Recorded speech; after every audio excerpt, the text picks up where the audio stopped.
So guys हम यहाँ पे नेक्स्ट करंट अफेयर देख रहे हैं that is about the Kaveri water dispute. तो इस तरह के जो करंट अफेयर हैं ये काफी पॉलिटिकल नेचर के होते हैं। आपको इन करंट अफेयर्स में से कुछ ही इंफॉर्मेशन इंपॉर्टेंट है उसको ही याद रखना चाहिए। जैसे कि इस करंट अफेयर में मैं आपको कुछ यहाँ पे अंडरलाइन करूंगा, वो आप फैक्टर्स को या फैक्ट्स को आप जरूर याद रखिएगा। जैसे कि आप सभी जानते हैं कि इंडिया का जो साउदर्न रीजन है जिसके अंदर कर्नाटका, केरला, तमिलनाडु या पुडुचेरी आते हैं, उन एरियाज में रेनफॉल मतलब कम रहता है कंपैरेटिवली। इसीलिए वहाँ के रिवर्स में भी पानी कम रहता है, जिस वजह से वहाँ पर वाटर को लेकर आपस में इनके जो स्टेट्स हैं वहाँ पे डिस्प्यूट रहते हैं। उन डिस्प्यूट्स को रिजॉल्व करने के लिए यहाँ पर हम एक तरह की बॉडी को, जैसे दैट इज नोन एज, जैसे कावेरी का कोई वाटर डिस्प्यूट है तो कावेरी वाटर मैनेजमेंट अथॉरिटी, हम इसको ये रिस्पॉन्सिबिलिटी देते हैं कि आपने ये डिसाइड करना है कि जो कावेरी का पानी है वो जो स्टेट्स हैं आपस में किस तरह से डिवाइड करेंगे। तो यहाँ पर ये जो करंट अफेयर है वो इसी से रिलेटेड है। जैसे कि यहाँ पर आप जो देख रहे हैं दैट रिसेंटली जो कावेरी वाटर मैनेजमेंट अथॉरिटी है उन्होंने कावेरी वाटर रेगुलेशन कमेटी को डायरेक्शन दी थी कि जो तमिलनाडु के लिए पानी मतलब रिलीज किया जाए। तो ये कर्नाटका को डायरेक्शन दी गई थी। तो आपको पहली बात ये याद रखनी है कि कर्नाटका को कहा गया था कि आप तमिलनाडु के लिए पानी को रिलीज करो। तो यहाँ पर कर्नाटका ने जो इस तरह के ऑर्डर को नहीं माना। और आपको ना ये फैक्ट समझे नहीं याद रखने हैं कि कितने क्यूसेक पानी या कितने 4.5 टीएमसी फीट पानी को छोड़ने की बात की थी। ये फैक्टर्स आप याद नहीं करेंगे। इन फैक्टर्स को याद रखने की जरूरत ऐसा नहीं है क्योंकि इस तरह के जो करंट अफेयर हैं वो आमतौर पे नहीं पूछे जाते हैं। तो आपको जो मेन मेन पता होना चाहिए सिर्फ मैं आपको यहाँ बताऊंगा। आपको यहाँ जो इम्पोर्टेंट है वो फैक्ट याद रखना है कि रिसेंटली जो तमिलनाडु है उस उन्होंने ये अपोज किया है कि कर्नाटका अपने बेंगलुरु के जो रीजन है वहां पर वाटर सप्लाई वहां ना रुके, वाटर सप्लाई को रेगुलेट करने के लिए मेकेदातु नाम से वहां पे प्रोजेक्ट बना रहा है कर्नाटका। तो तमिलनाडु को प्रॉब्लम ये है कि अगर कर्नाटका इस तरह से कावेरी का पानी रोक लेगा, मेकेदातु डैम बना लेता है, तो इस वजह से जो तमिलनाडु को मिलने वाला पानी है वो काफी कम हो जाएगा और तमिलनाडु के अंदर जो एग्रीकल्चर है वो काफी ज्यादा उस पर इम्पैक्ट पड़ेगा। तो ये चीज याद रखनी है आपने। आपने दैट मीन्स पूरा का पूरा इशू डिटेल में नहीं जाना है अंदर। आपको सिर्फ उसके जो है ना अभी रिसेंट हैपनिंग्स क्या हो रही हैं वो डिटेल्स आपको याद रखनी है। और साथ ही साथ कुछ बैकग्राउंड जो उसकी है वो भी याद रखनी है। जैसे कि जो कावेरी वाटर मैनेजमेंट अथॉरिटी है उसके बारे में यहाँ देखिए, यानी कि उस अथॉरिटी की बात कर रहे हैं हम जो कि कावेरी के पानी को मैनेज कर रही है। तो ये कब बनाई गई थी? ये 2018 के अंदर बनाई गई थी। और यहाँ पर याद रखना है आपने ये एक स्टैचूटरी है, दैट मीन्स इसे स्टैचूटरी का मतलब होता है जब किसी बॉडी को, किसी एक ऐसी वर्किंग बॉडी को कोई हमारी जब पार्लियामेंट लॉ बनाती है, कानून बनाती है, उस कानून के तहत अगर कोई बॉडी बनाई जाती है जिसको कोई खास काम दिया जाता है, जैसे कि आप यहाँ पे देख रहे हैं CWMA बनाई गई थी, तब ऐसी उस बॉडी को हम बोलते हैं स्टैचूटरी बॉडी। तो साथ ही साथ ये क्वासी जुडिशियल बॉडी भी है। क्वासी जुडिशियल का मतलब होता है जैसे हमारी जुडिशरी होती है वो किसी को भी समन कर सकती है अपने सामने, इंडिया के किसी पर्सन को भी जो किसी केस से रिलेटेड हो अब उसको अपने सामने एक एज अ विटनेस या एज अ किसी भी वे से मतलब समन कर सकते हैं, बुला सकती हैं। तो जिस तरह से हमारी कोर्ट्स के पास पावर होती है समनिंग की, उसी तरह से कुछ डिसीजंस लेने की जो पावर है वो CWMA को भी दी गई है। तो आपने ना ये चीजें याद रखनी है, इन्हें हम यहाँ पर याद रखें। That's a statutory and quasi judicial body आपने कहना है। तो वो जैसे मैंने आपको ऑलरेडी बताया था कि कोई ना कोई कानून के तहत बनती है, तो आपको ये क्वेश्चन आ सकता है कि ये इंटर स्टेट वाटर, जो inter state river water dispute act 1956 का, उसके अंडर इस बॉडी को बनाया गया है। तो आपको ये यहाँ पे जो मैंने अंडरलाइन किया है ना वो एरिया जरूर आपको याद रखना चाहिए। साथ ही साथ इसका हेडक्वार्टर है that is in new Delhi. बस इसमें इतना आइडिया रहेगा। और इसके अंदर आपको एक दो पॉइंट और पता होने चाहिए। जो ये अथॉरिटी होती है यानी कि जो दिल्ली में बनाई गई अथॉरिटी है कावेरी के पानी को मैनेज करने के लिए, तो इसके अंदर दो फुल टाइम मेंबर्स होंगे और दो यहाँ पर पार्ट टाइम मेंबर्स होंगे। साथ ही साथ यहाँ पर जो 4 पार्ट टाइम मेंबर्स होंगे। और ये जो पार्ट टाइम मेंबर्स आप देख रहे हो ये साउदर्न स्टेट से ही है बेसिकली, दैट्स कर्नाटका, तमिलनाडु, केरला, पुडुचेरी। तो आपको ना ये याद नहीं रखना है सच। और क्योंकि ये जो बॉडी है इसका काम क्या है? इसका काम है बेसिकली जो इंटर स्टेट, यानी कि जैसा आप जानते ही हैं कि कोई ना कोई जो रिवर्स होती हैं, जैसे जो मेजर रिवर्स हैं लाइक कावेरी है या कृष्णा है, गोदावरी है, तो ये रिवर्स ऐसा नहीं है कि एक स्टेट में ही बहती हैं। ये एक स्टेट से दूसरे स्टेट, दूसरे से तीसरे स्टेट में वहां से क्रॉस करती हैं, और इस तरह से जहां जहां पर से क्रॉस करती हैं जिस स्टेट में से, तो वहां पर उस स्टेट के लोग उसका पानी यूज करते हैं। तो जो CWM में है इसका जो फंक्शन क्या है, इसका मेन काम क्या है? इसका मेन काम है यहाँ पर कि जब भी कभी डिस्ट्रेस हो, दैट मीन्स जब भी कभी यहाँ पर रेनफॉल में कमी हो, तब कैसे पानी का बंटवारा किया जाएगा, कैसे पानी को मैनेज किया जाएगा, कहाँ कहाँ पर जो है रिजर्वायर बनाने चाहिए, यानी कि डैम्स वगैरह बनाने चाहिए, और कितना पानी हमें छोड़ना चाहिए, ये सारे जो डिसीजन है वो जो हमारे पास जैसे CWM में है, that is known as the जो कावेरी वाटर मैनेजमेंट अथॉरिटी है, वो यहाँ पे लेती है। तो आपको सिर्फ इतना चीज याद रखनी है। और यहाँ पे ज्योग्राफिकल फैक्ट्स आप याद रखने हैं कावेरी के बारे में, ये इंपॉर्टेंट है। कावेरी, इसे जो दक्षिण की गंगा भी कहा जाता है, that means Ganga of the south. साथ ही साथ जो कावेरी है, आपको ये याद रखना है, ये ईस्ट फ्लोइंग है, और ये एक मतलब जो बे ऑफ बंगाल की तरफ ड्रेन होती है। ये वैसे तो आपको, जब आप इसको मैप पर देखते हैं तो आपको वैसे ही वहां पर पता चल जाता है इस बारे में। इसका ओरिजिन आप याद रखिएगा, ये ताल कावेरी जो कि ब्रह्मगिरी हिल्स में, ब्रह्मगिरी हिल्स एक्चुअली कर्नाटका के अंदर है, और वहां पर ताल कावेरी नामक जगह से ही ये जो कावेरी रिवर है इसका ओरिजिन होता है, और फिर ये तमिलनाडु की तरफ मतलब जाना शुरू करती है। तो आपको याद रखना है, ये कर्नाटका से ओरिजिनेट होती है, और फिर उसके बाद तमिलनाडु, और उसके बाद जो पूमपुहार एक जगह है, उसके बाद ये जो बंगाल की खाड़ी है, बे ऑफ बंगाल है, उसमें ड्रेन हो जाती है। तो आपको ये चीज ध्यान रखनी है। यहाँ पर जो ये रिवर है, कावेरी रिवर है, इस रिवर के अंदर जितना भी पानी यहाँ पर होता है वो बेसिकली एक्चुअली कर्नाटका, तमिलनाडु, केरला, पुडुचेरी, इन एरिया से यहाँ पर पानी इकट्ठा होता है, और एक तरीके से ये सभी स्टेट्स आपस में इस वाटर को शेयर करते हैं। ठीक है, तो आपको इसमें और एक दो चीज और याद रखनी है। ये पेरिनियल रिवर है, यानी कि जिसको बोल सकते हो आपके पूरा साल, यानी कि थ्रू आउट द ईयर ये जो बहती है रिवर, उसको हम बोलते हैं पेरिनियल रिवर। और इसकी जो ये ज्योग्राफी के फैक्ट्स होते हैं, इंपॉर्टेंट होते हैं गाइस, क्योंकि चलो आप करंट अफेयर देख रहे हो तो साथ साथ जो है ज्योग्राफी के अगर आप फैक्ट पढ़ लोगे तो आपके लिए बेटर रहेगा। तो इसके अंदर यहाँ पर आपने ये चीज ध्यान और रखनी है, इसकी जो लेफ्ट बैंक ट्रिब्यूटरीज हैं वो है हैरांगी, हेमवती, शिमसा, और कावती। ये कई बार क्वेश्चंस में आ जाते हैं। ये सिंपल वे में भी क्वेश्चन में आ सकता है, ये मैचिंग में भी आ सकते हैं। और राइट बैंक जो इसकी ट्रिब्यूटरीज हैं उसके अंदर ये सभी मेन है, आपको सभी याद रखनी चाहिए। लक्ष्मण तीर्थ हो गई, काबिनी, सुवर्णवती, भाविनी, नोयाल और अमरावती। तो ये ना सभी इंपॉर्टेंट है।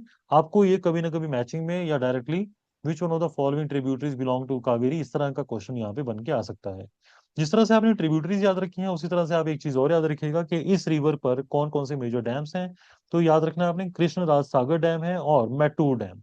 जो कृष्ण राज सागर डैम है वो कर्नाटका में है, ये आपको लोकेशन पता होनी चाहिए कि कौन से, दैट मीन्स कौन से स्टेट के अंदर है। और इसी तरह से जो मैटूर डैम है वो तमिलनाडु के अंदर है। तो दोनों डैम्स जो है वो कृष्णा, सॉरी, यहाँ पे कावेरी रिवर के ऊपर है, ये याद रखना है आपने। और साथ ही साथ यहाँ पर इस रिवर के साथ साथ कौन कौन से यहाँ पे प्रोटेक्टेड एरियाज हैं? प्रोटेक्टेड एरियाज उनको बोलते हैं जैसे कि हमारे नेशनल जो पार्क्स होते हैं या वाइल्ड लाइफ सेंचुरीज होती हैं, टाइगर रिजर्व्स होते हैं। तो इसके साथ जुड़े हुए कुछ नाम है यहाँ पे, नागरहोल नेशनल पार्क है जो कि कर्नाटका में है, वयनाड जो वाइल्ड लाइफ सेंचुरी है वो केरला में है, सत्यमंगलम टाइगर रिजर्व है that is in the Tamil Nadu. तो आपको ये पता होना चाहिए कि ये पर्टिकुलर लोकेशंस के पास में से जो हमारी कावेरी है वो यहाँ पे बहती है। तो यहाँ पे ना ये डिस्प्यूट काफी पुराना है, इसके अंदर आपको नहीं जाना है बेसिकली। आप यहाँ पे सिर्फ सिंपली अभी देखिए, यहाँ पे जो इसका मैप है, मैप को जरा ध्यान से देखिए। कर्नाटका से बेसिकली इसका ओरिजिन है, कर्नाटका के बाद ये बेस यहाँ पर तमिलनाडु के अंदर एंटर करती है, और यहाँ पे उसके बाद ये यहाँ पे बे ऑफ बंगाल के अंदर ड्रेन करती है। तो दैट मीन्स आपको इसके मैप के थ्रू आइडिया रखना चाहिए आपको। इसके ऊपर आप देख रहे हैं मैटूर डैम, जैसा आपको भी बताया गया था। मैटूर कावेरी के ऊपर है और वो तमिलनाडु में है, जबकि कृष्ण राज सागर जो डैम है वो कर्नाटका में है और इसी रिवर के ऊपर है। अब इसके बाद हम आगे देख रहे हैं यहाँ पे, यहाँ पर आपके लिए इंपॉर्टेंट है, that is known as the Mekedatu project. ये बहुत इंपॉर्टेंट है आपके लिए। इसमें बस सारी चीजें इंपॉर्टेंट नहीं है, सिर्फ जो चीज आपको एग्जाम में आ सकती है उसको याद रखिए यहाँ पे। बेसिकली जो इसका ऑब्जेक्टिव है वो आपने याद रखना है। जो बेंगलुरु है काफी एक मेट्रोपॉलिटन टाइप एक सिटी, या जिसको कह सकते हो बहुत बड़ा एरिया है बेंगलुरु का, और हाईली डेवलप्ड एरिया है। तो यहाँ पे ड्रिंकिंग वाटर सप्लाई को मैनेज करने के लिए मेकेदातु प्रोजेक्ट जो है वो बनाया जाना है। तो आपको ये याद रखना है। इसकी इस प्रोजेक्ट से हम बेंगलुरु के जो पॉपुलेशन है उनको यहाँ पर वाटर या ड्रिंकिंग वाटर सप्लाई करने वाले हैं। और साथ ही साथ यहाँ पे हाइड्रो पावर भी जनरेट की जाएगी। तो आपको ये चीज याद रखनी है कि हाइड्रो पावर भी यहाँ पे जनरेट की जाएगी। जैसे भाखड़ा नग्गल डैम के अंदर होता है, उसी तरह से यहाँ पर भी जो हाइड्रो पावर है वो जनरेट की जाएगी। तो तमिलनाडु को इस डैम से बड़ी दिक्कत है। उनका मानना यह है कि अगर ये डैम बन जाता है तो कर्नाटका काफी पानी अपने पास रोक सकता है, और जो नीचे, यानी कि जब नदी का पानी ऊपर ही रोक ले जाएगा तो नीचे की तरफ बहने वाला जो पानी है वो कम हो जाएगा, और तमिलनाडु के अंदर जो एग्रीकल्चर है उसको काफी एक नेगेटिव इम्पैक्ट उसको देखना पड़ेगा। तो इस तरह से तमिलनाडु इसको अपोज कर रहा है, ठीक है। तो ओवरऑल आपको बस ये इसमें ध्यान रखना है, इसके अलावा आप बाकी इसमें चीजें छोड़ सकते हैं। नेक्स्ट हम यहाँ पे जा रहे हैं, जो नेक्स्ट करंट अफेयर है दैट इज अबाउट द प्रधानमंत्री सूर्य सरोवर योजना। तो आप इसके अंदर देखिए यहाँ पे एक ये जैसे योजना है, एक हमारी स्कीम है। तो जब भी आप कोई स्कीम या योजना पढ़ते हैं तो आपको उसकी डिटेल इंफॉर्मेशन होनी चाहिए आपके पास। तो रिसेंटली हमारे जो सेंट्रल गवर्नमेंट है उन्होंने यहाँ पे प्रधानमंत्री सूर्य सरोवर योजना PMSSY यहाँ पर इसे अप्रूव किया है। इससे होगा क्या, इंडिया में रिन्यूएबल एनर्जी की जो कैपेसिटी है और एनर्जी सिक्योरिटी है वो स्ट्रेंथन अप होगी, यानी कि वो बढ़ जाएगी।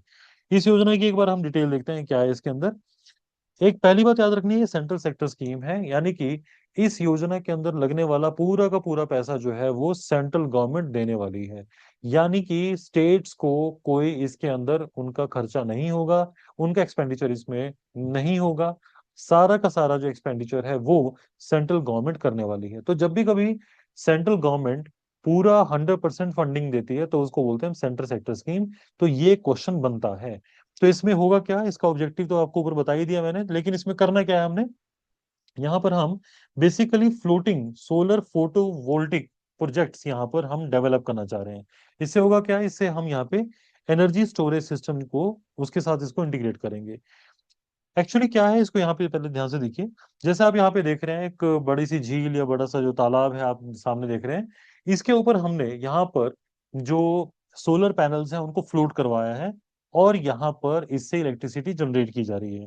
तो यही है मेनली। तो इसके अंदर हम क्या करेंगे, यहाँ पर जो वाटर बॉडीज हैं, जहां जहां पर भी वाटर हम इकट्ठा करते हैं उन जगहों पर हमने सोलर पैनल्स को वहां पर एक तरीके से बायंट प्लेटफॉर्म है, यानी कि जो तैरने वाले प्लेटफॉर्म होंगे उनके थ्रू हमने इलेक्ट्रिसिटी जनरेट करनी है। तो सिंपल ये तो पहला पार्ट ये है। क्योंकि प्रॉब्लम क्या है कि हमारे पास ये चीज जो है सोलर पैनल्स हैं, हम लैंड पर भी जो खराब पड़ी जगह है वहां पर भी लगा सकते हैं, लेकिन उससे होता क्या है कि कल हम अगर कोई नई टेक्नोलॉजी आ जाती है कि जो अभी हमारी जगहें, हमारी जो लैंड है वो अभी बैरन पड़ी है, इतनी अच्छी नहीं है, तो हो सकता है फ्यूचर में हम उस लैंड को रिक्लेम कर लें, अच्छा बना लें, तो हम उसको एग्रीकल्चर के लिए यूज कर सकते हैं। इसीलिए गवर्नमेंट ये चाहती है कि जो हमारी वाटर बॉडीज हैं, जो कि जिनमें से कुछ हम ऐसा कोई प्रोडक्टिविटी नहीं निकाल पा रहे हैं, तो वहां पर हम फ्लोटिंग वे से इस तरह के सोलर पैनल वहां पे लगा दें। तो इसका टारगेट क्या है, आपको पेपर में आ सकता है।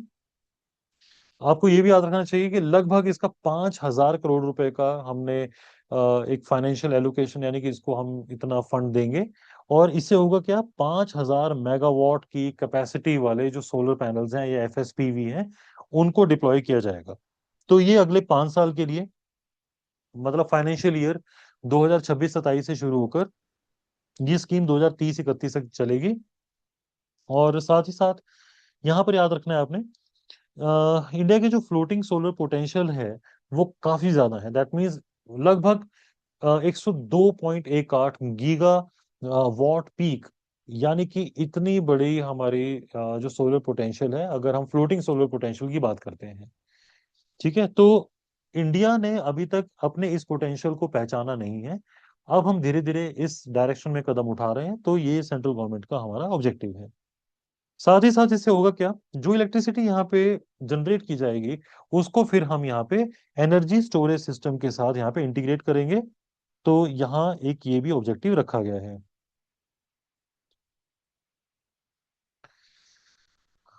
इसके फाइनेंशियल सपोर्ट मैंने ऑलरेडी आपको बता दी है, दैट इसमें इसमें एक बार और यहाँ पे देख लीजिए।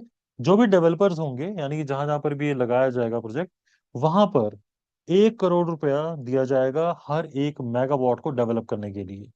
ठीक है। साथ ही साथ यहाँ पे प्रोजेक्ट डी रिस्किंग क्या है, एक एडिशनल सीएफए यानी कि सेंट्रल फाइनेंस असिस्टेंस और भी दिया जाएगा, फाइनेंशियल असिस्टेंस, कि अगर कोई और कमी आ जाती है तो 50 लाख रुपए और यहाँ पे दिए जा सकते हैं, ताकि प्रोजेक्ट के अंदर कोई यहाँ पे प्रॉब्लम ना आए। आपको मतलब यहाँ पे थोड़ा ब्रॉड लेवल पर चीजों को याद रखना है। इंडिया की जो अभी फ्लोटिंग कैपेसिटी है वो हार्डली अभी 700 मेगावाट है। इसको हमने अगले 5 साल में लगभग 5700 मेगावाट तक लेकर जाना है। क्लाइमेटिक जो गोल्स हैं इसके अंदर क्या होगा, क्योंकि अगर हमारी इलेक्ट्रिसिटी जनरेट यहाँ से हो रही है, तो नेचुरली फिर हम थर्मल पावर प्लांट्स को कम यूज करेंगे, तो वहां पे कोयला कम बर्न आउट होगा। तो इस वजह से जो CO2 का एमिशन होता है, जो कार्बन डाइऑक्साइड का एमिशन होगा, उसको रोका जा सकता है, और लगभग 10 मिलियन टन CO2 एमिशन को रोका जा सकता है। तो पेपर के अंदर आपको यहाँ पे 10 बिलियन टन लिख देगा वो, तो आपको ये चीजें याद रखनी है सच, कि 10 मिलियन टन है यहाँ पर। 10 मिलियन टन का मतलब सिंपली हो गया कि 1 करोड़ टन ऑफ CO2 जो है वो कम एमिशन उसका देखने को मिलेगा हमें। और इसकी वजह से 16 से 17 हजार लोगों को एडिशनली जॉब मिल सकती है। और इंडिया के अंदर अब हम डोमेस्टिक लेवल पर भी अब हम यहाँ पर प्रमोट करेंगे कि सोलर जो पैनल्स हैं उनको बनाया जाए इंडिया में भी। The integration of 2 our battery energy storage system will help balance grid reliability and manage the peak energy demand. हमने ना बेसिकली, जब पीक लेवल होता है, आमतौर पे समर्स में पीक लेवल होता है जब एसीज बहुत ज्यादा चलते हैं, तो उस समय पर हम लगभग 2 आवर्स का जो बैटरी एनर्जी स्टोरेज सिस्टम भी इसके साथ इंटीग्रेट करेंगे, ताकि जो लोग या जो ग्रिड इस एनर्जी पर डिपेंडेंट है, अगर यहाँ पर लोड बढ़ जाता है, तो हम अपने जो 2 घंटे का बैकअप हमने रखा है वहां से हम एटलीस्ट हेल्प ले सकें। तो FSPV क्या होते हैं, that is a floating solar photovoltaics. होते क्या है, ये एक सोलर पैनल्स ही होते हैं जिन्हें हम वाटर बॉडीज के ऊपर वहां पे डिप्लॉय करेंगे। और इससे होगा क्या, हमारी जो एनर्जी है, जो एनर्जी डिमांड है, उसको हम बहुत एफिशिएंटली यहाँ पे मीट आउट कर पाएंगे। इस तरह का कोई प्रोजेक्ट अगर हमें कोई कोड करने के लिए बोलता है, तो आपको याद रखना है ओमकारेश्वरा जो फ्लोटिंग सोलर पावर या सोलर पार्क है, वो नर्मदा रिवर के ऊपर हमने लगाया है मध्य प्रदेश में, जो कि इंडिया का लार्जेस्ट ऑपरेशनल है। वो वहाँ पे 278 मेगावाट है, और लेकिन बाद में हम इसे 600 मेगावाट की तरफ लेकर जाना चाहते हैं। तो ओवरऑल आपको ये चीज ध्यान रखनी है कि इंडिया में जो सन एनर्जी है, या जो सन एनर्जी पोटेंशियल है, उसको और ज्यादा बड़े लेवल पर हार्नेस करने के लिए इस दिशा में एक कदम उठाया गया है, और ये सेंट्रल सेक्टर स्कीम यहाँ पे इसकी शुरुआत की गई है। जिस तरह से आपने अभी एक गवर्नमेंट स्कीम की बात की, उसी तरह से एक और गवर्नमेंट स्कीम है, that is known as a PM Kisan scheme. तो इसमें याद रखना है आपने कि हमारे जो सेंट्रल मिनिस्ट्री है या सेंट्रल गवर्नमेंट है, उन्होंने अभी डिसाइड डिसाइड किया है कि जो PM किसान स्कीम है उसे नेक्स्ट 5 ईयर के लिए एक्सटेंड कर दिया जाए। ये भी एक सेंटर सेक्टर स्कीम है, तो आपको पेपर के अंदर ये सेंटर स्पॉन्सर्ड स्कीम बोल सकता है, लेकिन आपने याद रखना है ये सेंटर सेक्टर स्कीम है, जिसे 2019 में लॉन्च किया गया था। और यहाँ पर याद रखें आप, जो 2026 या 27 का जो बजट था, उसके अंदर इसको 60,000 करोड़ रुपए दिए गए थे। और इसके अंदर होता क्या है, यहाँ पर बेसिकली जो फैमिलीज होती हैं, यानी कि जो एलिजिबल फार्मर फैमिलीज हैं, उन लोगों को 1 साल के अंदर 6,000 रुपए दिए जाते हैं, 2,000 रुपए हर 4 महीने के अंदर। दैट मीन्स हर 4 महीने के बाद 2,000 रुपए की एक उनको किस्त यहाँ पे दे दी जाती है, उनके बैंक में ट्रांसफर कर दिए जाते हैं। और याद रखना आपने, बैंक ट्रांसफर होगा, ये इनको कैश में नहीं दिया जाता है। तो ये किस तरह से होता है, ये आधार बेस्ड सिस्टम है, डायरेक्ट बेनिफिट ट्रांसफर सिस्टम के थ्रू उनके जो बेनिफिशरीज हैं, जो किसान हैं, उनके बैंक अकाउंट में ये अमाउंट पहुंच जाती है।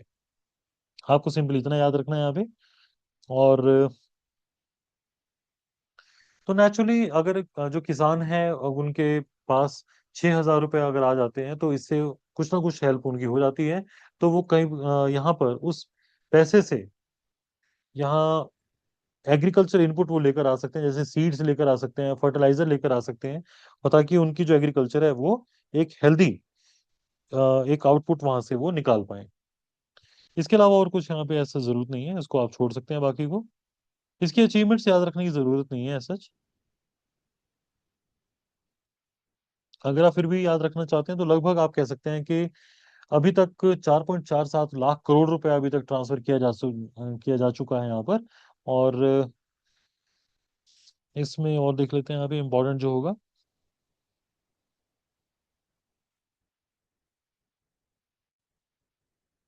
बाकी आप यहाँ पे छोड़ सकते हैं। नेक्स्ट यहाँ पे जो करंट अफेयर है that is about the Keisham island. जो केशाम आइलैंड है, इस तरह के जो क्वेश्चंस है आमतौर पे स्टेट सिविल सर्विसेज और यूपीएससी एग्जाम्स में पूछ ले जाते हैं मैचिंग के अंदर, कि recently Qeshm island was in news, तो वो कहाँ पर है, या इससे जुड़े हुए कुछ और एक दो पॉइंट वो पूछ लेते हैं। तो आपको ना इनको मैप पर लोकेट करना चाहिए, या अगर मैप पर आप नहीं देख पा रहे हो, आपके पास जो एटलस है आप वहां नहीं देख पा रहे हो, तो नेचुरली आप इसकी कोई ना कोई इमेज देख सकते हैं, तो आपको इसका आइडिया मिल जाएगा। जैसे कि आप यहाँ पे देखिए, जो केशाम आइलैंड है बेसिकली कहाँ पर है। अगर आप इसको थोड़ा सा यहाँ पे देखेंगे, तो ईरान के जो हमारे पास, ये आप जानती ही हैं, ये वाला पूरा ईरान है। ईरान, और इस तरफ यहाँ पर आप जहाँ पर मैं इस तरह से मार्किंग कर रहा हूँ, ये पर्शियन गल्फ है। Persian gulf basically gulf of Oman के साथ जुड़ती है, यहाँ पर स्ट्रेट ऑफ हॉर्मुज से, जहां पर मैं ये इस तरह का बना रहा हूँ अभी, स्ट्रेट ऑफ हॉर्मुज। तो स्ट्रेट ऑफ हॉर्मुज के बिल्कुल यहाँ पर ही है, that is a Qeshm island. तो Qeshm island belongs to Iran, तो आप ये बात कहेंगे। और ये बेसिकली कहाँ लोकेटेड है, कि स्ट्रेट ऑफ हॉर्मुज के नजदीक है ये। ठीक है। तो आपको एक तो चीज इसकी ये पता चल जानी चाहिए। और साथ ही साथ इसके एक दो फैक्ट यहाँ पे देख लेते हैं जो इंपॉर्टेंट है। तो यूएस, आप जानते ही हैं कि ईरान और यूएस की जो एक काफी लंबे टाइम से इनकी आपस में जो वॉर चल रही है, उसकी वजह से जो यूएस है वो कई ऐसी फैसिलिटीज पर अटैक कर रहा है ईरान की, ताकि ईरान को नुकसान पहुंचाया जा सके। तो ईरान का एक ये आइलैंड है, केशम क्या है, लार्जेस्ट आइलैंड है इन दी पर्शियन गल्फ, यानी कि फारस की खाड़ी के अंदर ये सबसे बड़ा आइलैंड है। और ये, जैसे मैंने आपको बताया, that it lies at the mouth of straight of Hormuz. तो स्ट्रेट ऑफ हॉर्मुज आपसे क्वेश्चन पूछ लेगा वो किस किस को कनेक्ट करती है, तो आपने यहाँ पर बताना है कि वो जो स्ट्रेट ऑफ हॉर्मुज है, यानी कि ये वाला एरिया, ये कनेक्ट करता है हमारा पर्शियन गल्फ को, यानी कि फारस की खाड़ी को, जहां मैं अब यहाँ पे मार्क कर रहा हूँ, और यहाँ पे गल्फ ऑफ ओमान को यहाँ पर कनेक्ट करता है स्ट्रेट ऑफ हॉर्मुज। इसके अलावा यहाँ पे देखिए, यहाँ पर एक चीज और याद रखनी है आपने। ईरान और इसके बीच में, केशाम के बीच में, यानी कि जैसे ईरान और जो केशाम आइलैंड है, इसके बीच में जो वाटर आता है, या जो इस दोनों को सेपरेट करता है, उस जगह को क्या बोलते हैं, that is known as the Khuran या क्लैरेंस स्ट्रेट। तो क्लैरेंस या खुरान स्ट्रेट भी आप याद रखेंगे, that recently it was in news, तो आपको ये पता होना चाहिए खुरान स्ट्रेट क्या है। खुरान स्ट्रेट यानी कि वो एरिया है जो कि ईरान को, मेनलैंड ईरान को केशाम आइलैंड से अलग करता है, खुरान, और या इसको हम क्लेरेंस स्ट्रेट भी बोलते हैं। सो इसके अलावा बाकी आपको याद रखने की जरूरत नहीं है इसके अंदर कि वहां पे और क्या क्या मिलता है। ऐसे क्वेश्चन जो है आमतौर पे नहीं पूछे जाते हैं। फिर भी एक यहाँ पर आपकी जीके पॉइंट ऑफ व्यू को थोड़ा सा इंप्रूव करने के लिए आप ये याद रख सकते हो कि यहाँ पर एक नमकदान जो सॉल्ट केव है यहाँ पर, जो कि इस आइलैंड के ऊपर है, it is one of the world longest salt cave, जो कि लगभग 6 किलोमीटर के आसपास की है सॉल्ट केव है। ठीक है। स्ट्रेट ऑफ हॉर्मुज ऑलरेडी मैंने आपको बता दिया, जो कनेक्ट करती है पर्शियन गल्फ को और गल्फ ऑफ ओमान को। ठीक है। और यहाँ पे हम नेक्स्ट जो न्यूज देख रहे हैं that is about the environmental performance index 2026। जब भी कभी आप न्यूज में इंडेक्स देखते हैं तो आपने याद रखना है कि उस इंडेक्स को किस एजेंसी ने रिलीज किया है और इंडिया का रैंक क्या है। आपको ये कुछ फैक्टर्स पता होने चाहिए। तो जैसा हम देख रहे हैं, एनवायरमेंटल परफॉर्मेंस इंडेक्स जो है वो अभी, उसके अंदर 177 कंट्रीज थी जिनको यहाँ पे मैपिंग की गई, और उसमें से इंडिया का रैंक जो है 176 बना है। तो ये किसने बताया है? यहाँ पे याद रखना, एजेंसी कौन सी है, that is known as Yale, यानी कि जो येल यूनिवर्सिटी है वो ये प्रोवाइड करती है। येल का एक्चुअली सेंटर है centre for environmental law and policy, और centre for international earth science information network Columbia university. तो आप सिंपली याद रखेंगे येल और कोलंबिया यूनिवर्सिटी दोनों मिलकर ये इंडेक्स बनाती हैं, और ये 2 साल में एक बार दिया जाता है, ठीक है, बाइनियल है ये, याद रखना है आपने।